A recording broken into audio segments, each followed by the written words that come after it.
Hi, I'm Brianna. And I'm Akira. And you're watching Dante's Boxing Nation.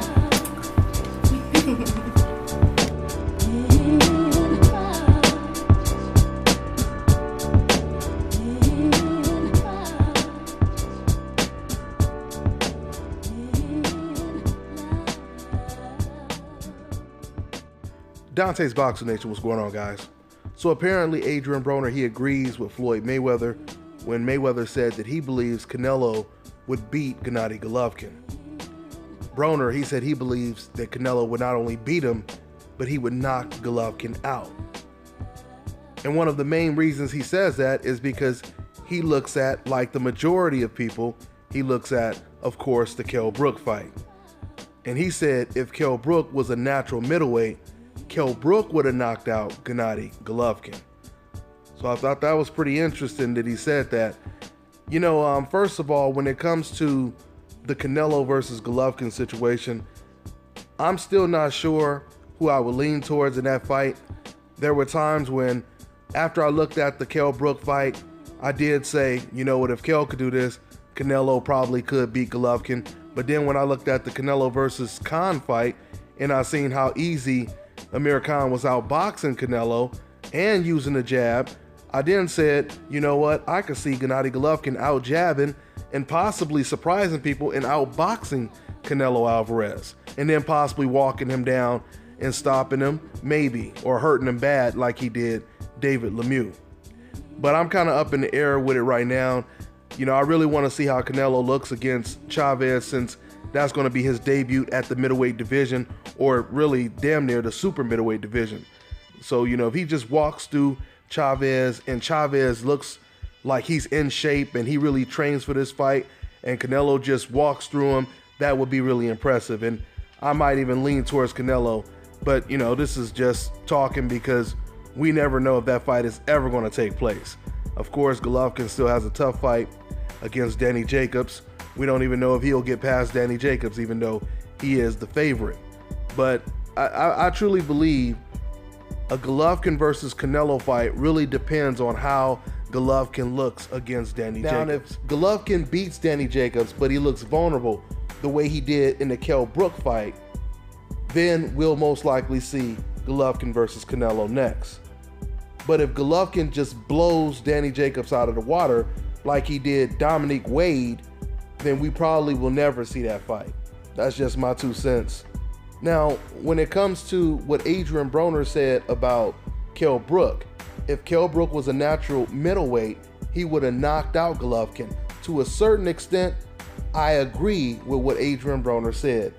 For those of you guys who don't know, I said a long time ago, way before Golovkin was even considering Kell Brook as an opponent, I said I truly believe because of Kell Brook's style, and because Golovkin had never faced a style like that, a fighter who's very athletic and truly comes into the ring with the confidence of an undefeated champion. I said back then that I truly believe that Kell Brook would be Golovkin's toughest fight, despite coming in the ring with a massive weight disadvantage or a size disadvantage, right? And that's exactly what turned out, because the majority of professional boxers, they've agreed that they feel that Golovkin has looked his most vulnerable against Kell Brook.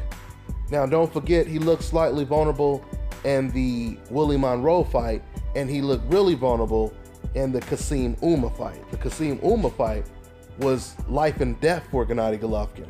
So if you guys haven't watched that fight, you should watch it on YouTube. It was a really good fight. Kassim Ouma, he actually did what a lot of people would consider the unthinkable. In Kassim Ouma, he actually came after Golovkin and tried to walk Golovkin down, and he was successful at doing it. And keep in mind, guys, this was a past his prime Kassim Ouma. This wasn't the undefeated Kassim Ouma we seen dominating on HBO and ESPN, okay? So with that being said, yeah, I agree with Adrian Broner. I don't know if Kell Brook would have knocked out Golovkin, but to me, hands down, if Kell Brook is the exact same size as Gennady Golovkin, Kell Brook, he would have beat Gennady Golovkin.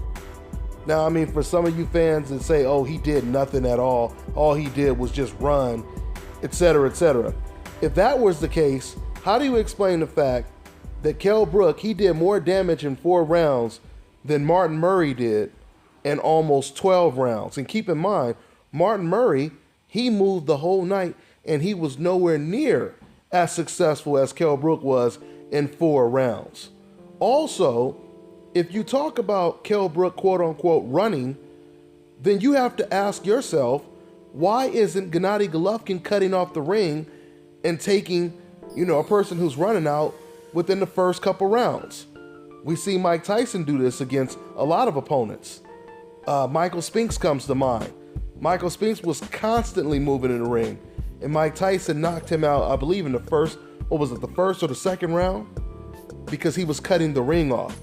So trying to say all Kell Brook did was run, it doesn't really make sense, because if you look at Gennady Golovkin's face in that fight, matter of fact, here's the pictures right here.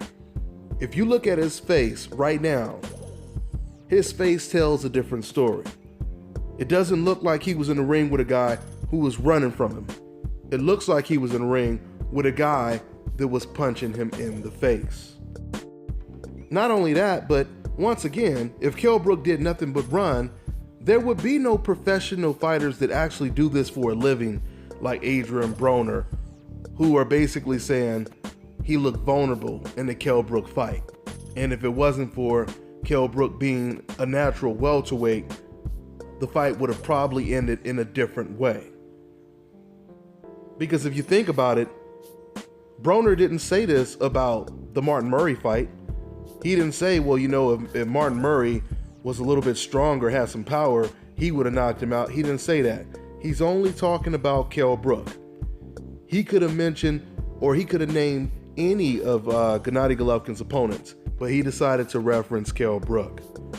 So once again, with that all being said, I can definitely see Canelo Alvarez competing with Golovkin, and that would definitely be a 50-50 fight. But I'm also really looking forward to this Golovkin-Danny Jacobs fight, because I believe this fight is going to tell us a lot more about Gennady Golovkin. Even though the Golovkin-Kell Brook fight, that told us something about Golovkin as well. We're going to learn a lot more about him in this Danny Jacobs fight. So that's pretty much all I got for now, guys. I'm on to the next one.